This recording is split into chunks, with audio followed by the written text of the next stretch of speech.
भूख हड़ताल के आज तीसरे दिन है। मतलब आज से 7 दिन पहले हम लोग शिक्षा मंत्री और राज्यपाल को भी एक ज्ञापन सौंप दिए थे कि इस सवाल पर हम लोगों से मिला जाए और हमारी बात सुनी जाए, लेकिन अभी तक कोई नोटिफिकेशन नहीं आया, सूचना नहीं आई है।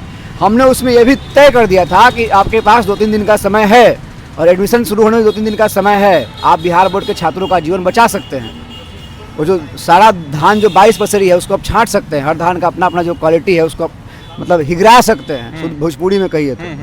अब मुझे ये नहीं समझ में आ रहा कि अगर मेरा सेकंड मेरिट लिस्ट में हो भी जाएगा तो जो सब्जेक्ट मैं पढ़ना चाहता हूँ वो तो नहीं होगा, तो मैं वैसा सब्जेक्ट पढ़ के क्या करूँगा जिसमें मेरा इंटरेस्ट नहीं है।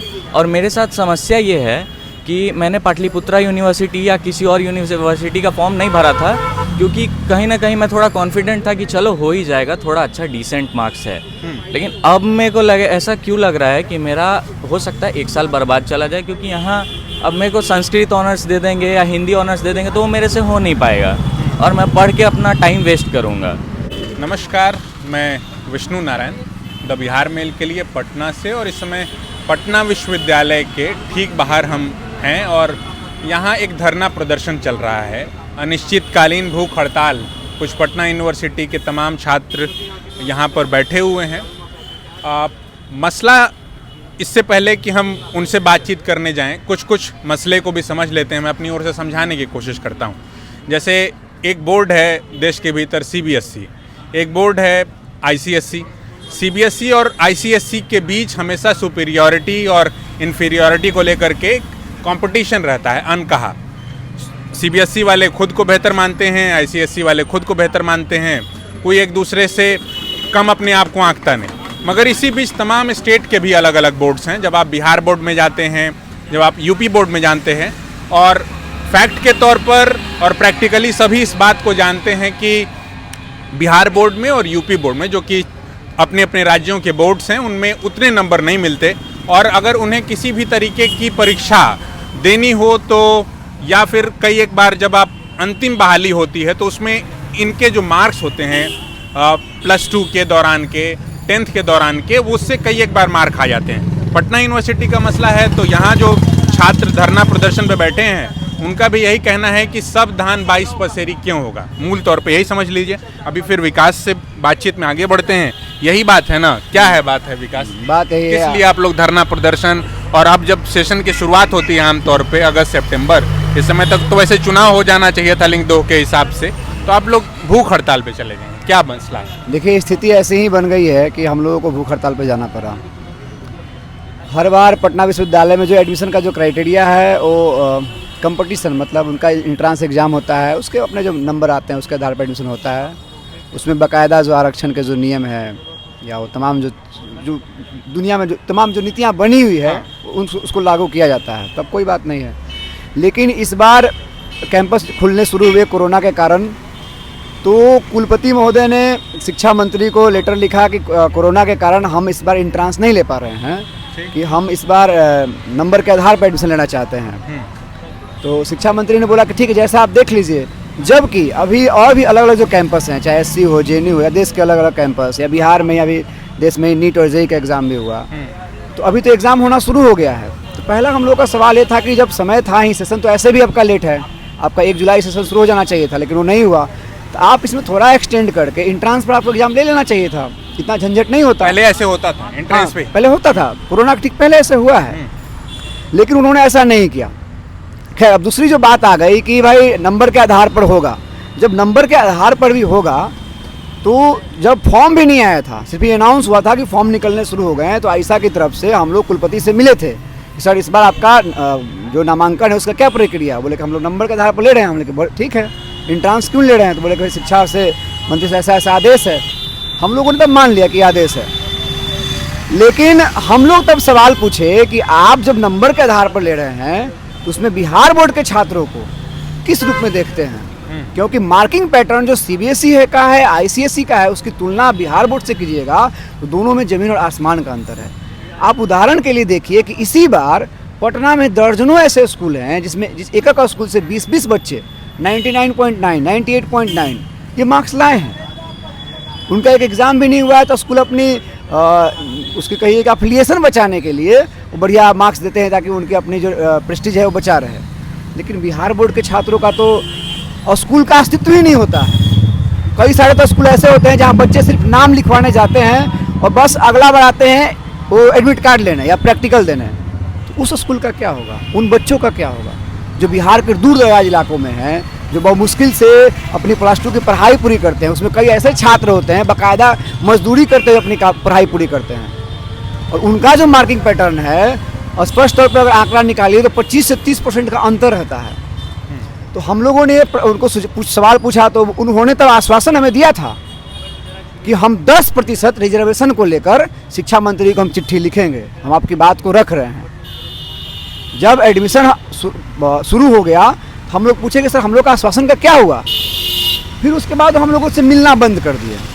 तो नहीं मिलने के कारण हम लोग कई दिन अशोक राजपथ ही ब्लॉक किए, विश्वविद्यालय गेट पर शिक्षा मंत्री का पुतला भी दहन किए।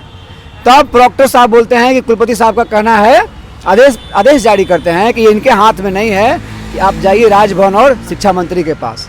भूख हड़ताल के आज 3रे दिन है, मतलब आज से 7 दिन पहले हम लोग शिक्षा मंत्री और राज्यपाल को भी एक ज्ञापन सौंप दिए थे कि इस सवाल पर हम लोगों से मिला जाए और हमारी बात सुनी जाए।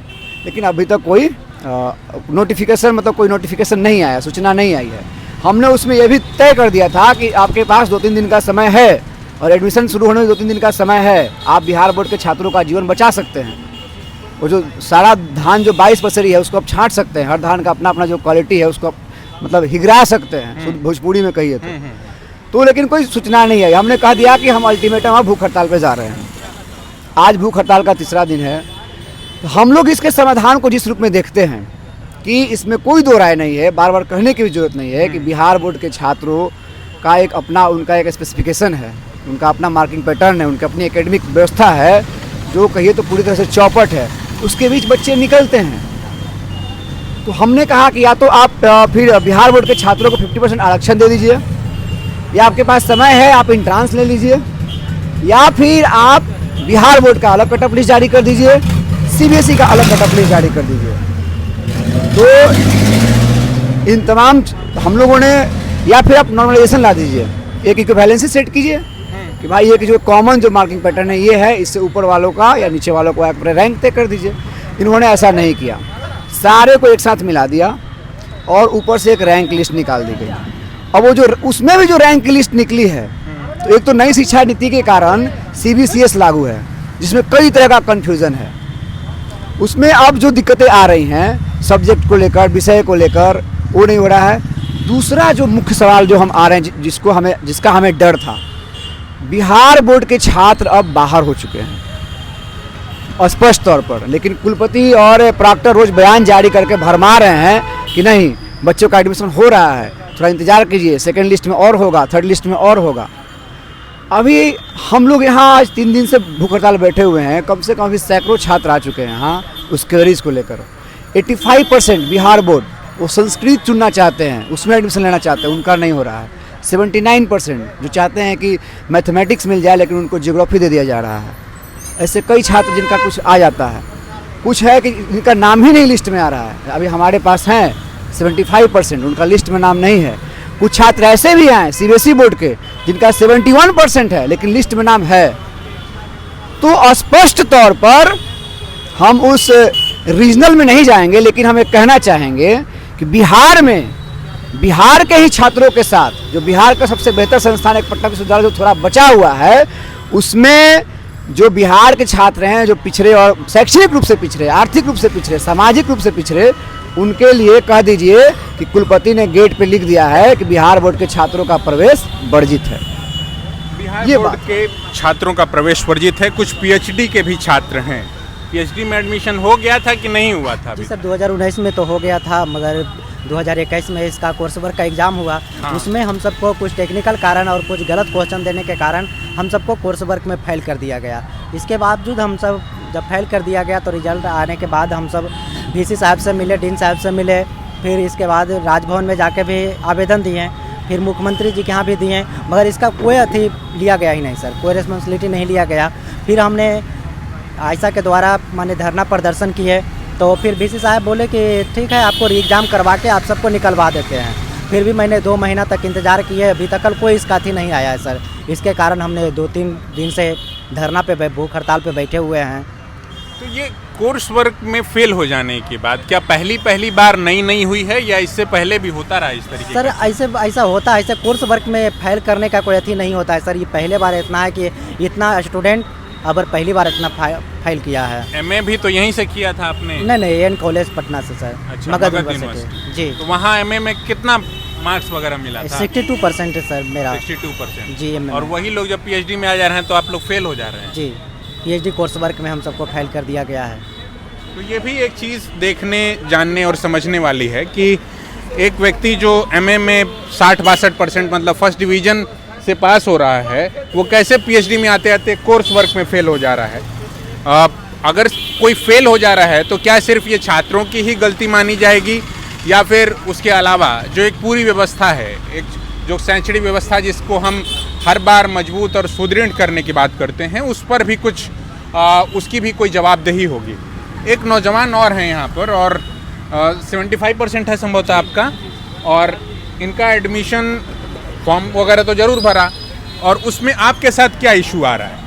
इशू ये है कि मैं बिहार बोर्ड का स्टूडेंट हूँ, 75% मेरा मार्क्स है, और जैसा वहाँ टर्म्स एंड कंडीशंस था कि आपको मिनिमम 20 सब्जेक्ट्स चूज़ करने हैं। अच्छा, 20 मिनिमम 20, और मैंने सेलेक्ट किया था 23। उसमें टॉप सब्जेक्ट से लेके मैंने वैसे भी सब्जेक्ट सेलेक्ट किए थे जिसमें कंपटीशन नहीं है। अच्छा, लेकिन फिर भी मेरा जब बहुत एक्साइटेड हो के जब कट ऑफ आया, मैंने खोला, मैं सोचा मेरा कहीं ना कहीं तो हो गया होगा। मैंने ओपन किया, वहाँ लिखा हुआ था सॉरी और not selected in the first merit list. अब मुझे ये नहीं समझ में आ रहा कि अगर मेरा सेकंड मेरिट लिस्ट में हो भी जाएगा तो जो सब्जेक्ट मैं पढ़ना चाहता हूँ वो तो नहीं होगा।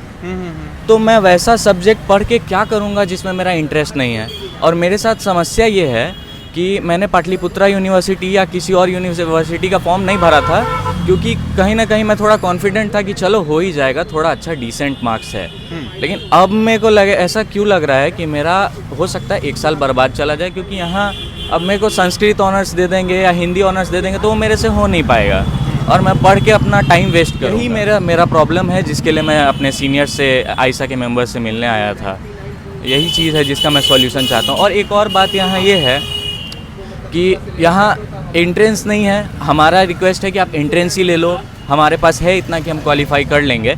हमारी लड़ाई यहाँ पे मार्क्स के बेसिस पे, लड़ाई हो सकता है गलत शब्द हो लेकिन मार्क्स के बेसिस पे है। और हमारा ओपोनेंट वो है जिसने एग्ज़ाम दिया ही नहीं है।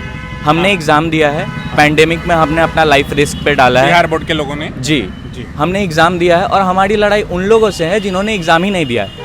तो ये फेयर है ही नहीं। तो आप एक काम कर लो, आप 50% उन लोगों को दे दो जिन्होंने एग्ज़ाम नहीं दिया है और 50% उन लोगों के लिए कर दो जिन्होंने एग्ज़ाम दिया है। दोनों अपना अपना क्वालिफाई करते रहेंगे या फिर एंट्रेंस ले लो, फेयर होगा। तो बस बात वही होती है कि किसी भी व्यवस्था में जब बातचीत की जाती है कि सबको बराबर कैसे लिया जाएगा। एक दौड़ जो शुरू होगी और दौड़ कौन जीतेगा हारेगा ये तो दौड़ में कौन कितना समय निकालेगा उस पर तय होगा।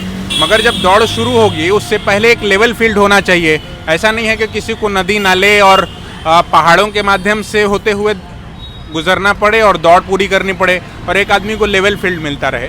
तो यहाँ जब भी कंपटीशन होता है एक लेवल के बाद, तो कंपटीशन एक तरीके से लेवल फील्ड है कि आप सभी के लिए एक सवाल है, एक परीक्षा पत्र है और वो परीक्षा पत्र जब आप सॉल्व करते हैं उसके आधार पर आपकी मेरिट बनती है।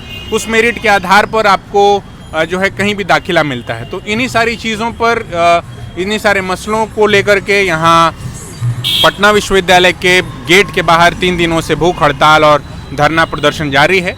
देखते हैं कि इनकी मांग और इनकी बात कब सुनी जाती है। हालांकि ये राजभवन तक भी जा चुके हैं और शिक्षा मंत्री का भी दरवाज़ा खटखटा चुके हैं, मगर बिहार के जब शैक्षणिक व्यवस्था की बातचीत होती है तो मुझे लगता है कि जो हमारे तमाम हुक्मरान हैं वो बहुत ऊंचा सुनने लगे हैं। अब वो कितना और ऊंचा सुनते हैं या फिर वो बिल्कुल बहरे ही हो गए हैं, इन्हीं सारी चीज़ों को देखना है। द बिहार मेल के लिए आशुतोष के साथ पटना यूनिवर्सिटी से मैं विष्णु नारायण, बहुत धन्यवाद।